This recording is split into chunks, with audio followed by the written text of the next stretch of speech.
Deputy chairman sir, सबसे पहले तो इस सदन के सभी दलों के नेताओं के प्रति और पूरे सदन के प्रति आभार व्यक्त करना चाहता हूं।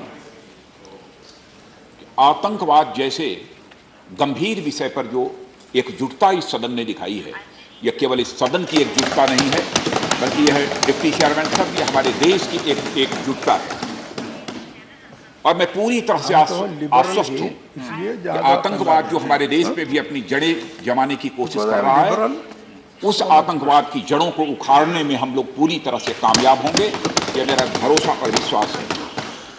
आज मेरे द्वारा दिए गए इस स्टेटमेंट पर हमारे नेता प्रतिपक्ष जनाब गुलाम नबी आज़ाद साहब, श्री सुब्रमण्यम स्वामी जी और हमारे डेरेक ओबराय साहब और मायावती बहन और राम गोपाल जी, दिलीप जी और हमारे सम्मानित शरद यादव जी, श्री नवनीत जी कृष्णन, श्री माजिद मेनन साहब, डी रजा साहब, कनी मोजी जी और भूपेंद्र यादव जी और हमारे जनाब आनंद शर्मा साहब, इन सब सारे लोगों ने अपने विचार व्यक्त किए। मैं समझता हूं कि बहुत सारे प्रश्नों का अलग अलग उत्तर यदि मैं दूंगा तो लंबा समय लगेगा, इसलिए संक्षेप में ही मैं अपनी बात यहां पर रखना चाहूंगा कि हमारे नेता प्रतिपक्ष जनाब गुलाम नबी आज़ाद साहब ने जो यह बात कही है कि आतंकवाद के सवाल पर बहुत सारे लोगों ने, बहुत सारे नेताओं ने भी हमारी कुर्बानियां दी हैं, इसमें कहीं दो मत नहीं है। और मुझे यह कहने में रंच मात्र भी गुरोज नहीं है कि हमारे देश के जो भी प्रधानमंत्री हुए हैं, चाहे वह किसी भी दल के रहे, आतंकवाद को इस हिंदुस्तान से उखाड़ फेंकने के लिए अपनी प्रतिबद्धता जताई है और हर अंतर्राष्ट्रीय फोरम पर जितनी भी प्रभावी भूमिका का निर्वाह किया जा सकता है वह सभी ने किया है। और आज के भी प्रधानमंत्री जी उसी प्रकार, उसी दृढ़ता के साथ अपनी भूमिका का निर्वाह कर रहे हैं। अब हमारी वहां पर जो स्पीच थी, कवर की गई कि नहीं की गई, और कवर करने की ऐसी परंपरा पहले रही है कि नहीं रही है, नहीं की गई तो क्या डेलिबरेटली नहीं की गई, इसका उत्तर देना इस समय हमारे लिए कठिन होगा। हाँ, इतना क्योंकि मैं तो स्पीच दे रहा था, मैंने नहीं देखा कि उसका लाइव टेलीकास्ट हुआ कि नहीं हुआ, लेकिन यह सच है कि भारत से जो दूरदर्शन और एएनआई के रिपोर्टर और हमारे पीटीआई के रिपोर्टर्स थे, उनको अंदर प्रवेश करने की इजाजत नहीं दी। यह सच है। और वहां के मंत्री के द्वारा अथवा वहां की सरकार के द्वारा मर्यादित व्यवहार मेरे साथ हुआ कि नहीं हुआ, डिप्टी चेयरमैन सर, यह बोलने में मुझे संकोच है। उन्हें जो करना था उन्होंने किया। मैं उस संबंध में कोई प्रतिक्रिया व्यक्त नहीं करना चाहता और मुझे कोई शिकवा शिकायत नहीं है।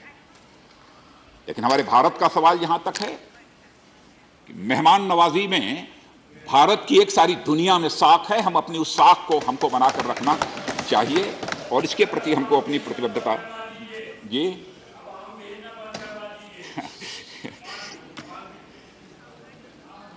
हाँ, यह बात सच है कि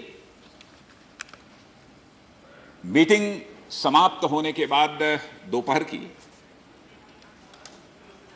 जो होस्ट थे वहां के गृह मंत्री जी ने, उन्होंने सबको लंच पर आमंत्रित किया, लेकिन लंच पर आमंत्रित करने के बाद वो तुरंत गाड़ी पर बैठे और चले गए।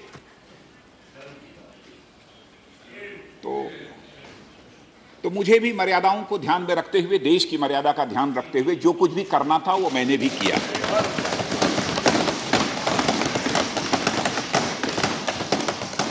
लेकिन मैं यह भी स्पष्ट कर देना चाहता हूं डिप्टी चेयरमैन सर कि मुझे इसको लेकर कोई नाराजगी नहीं है। मैं वहां भोजन करने नहीं गया था।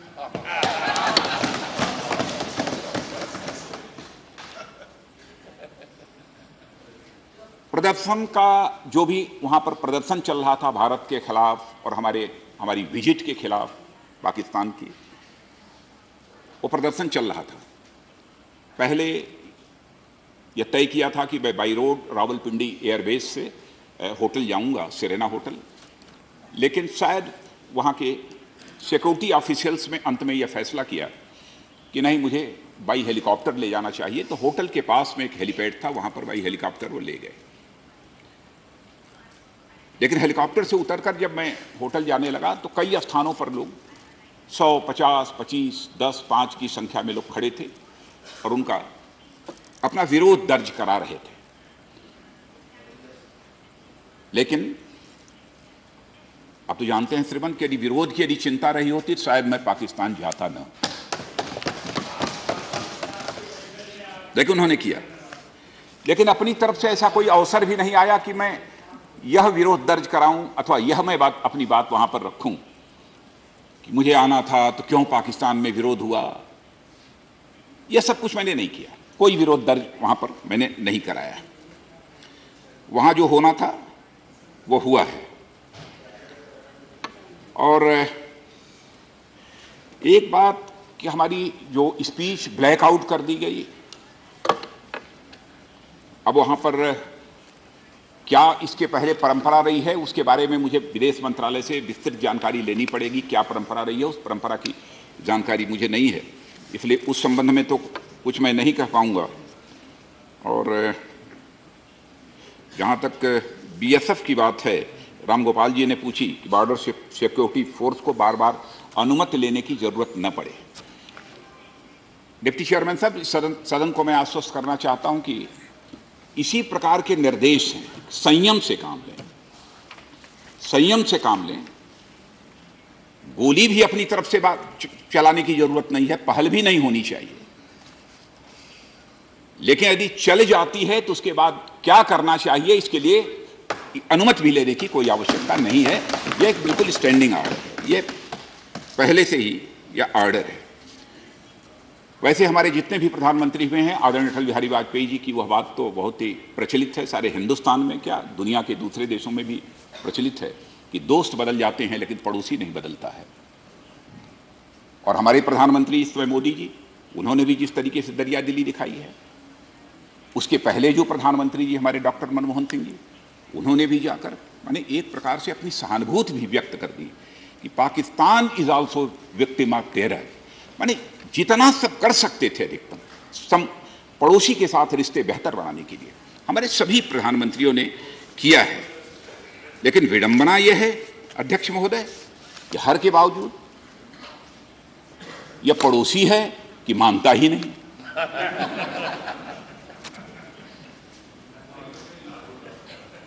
लेकिन ज्यादा कुछ न कहते हुए मैं इतना ही कहूंगा कि परमात्मा सभी को सद्बुद्धि दे कि सभी एकजुट होकर आतंकवाद का मुकाबला करने के लिए खड़े हों।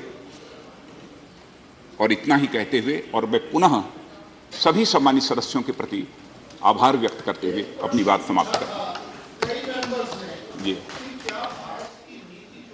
पाकिस्तान के साथ रही है, उस मामले में सरकार क्या नए सिरे से कोई पुनर्विचार करेगी? क्या करेगी? आज के हालात देखते हुए वहां बलूचिस्तान में भी उसी तरह के आंदोलन हो रहे हैं।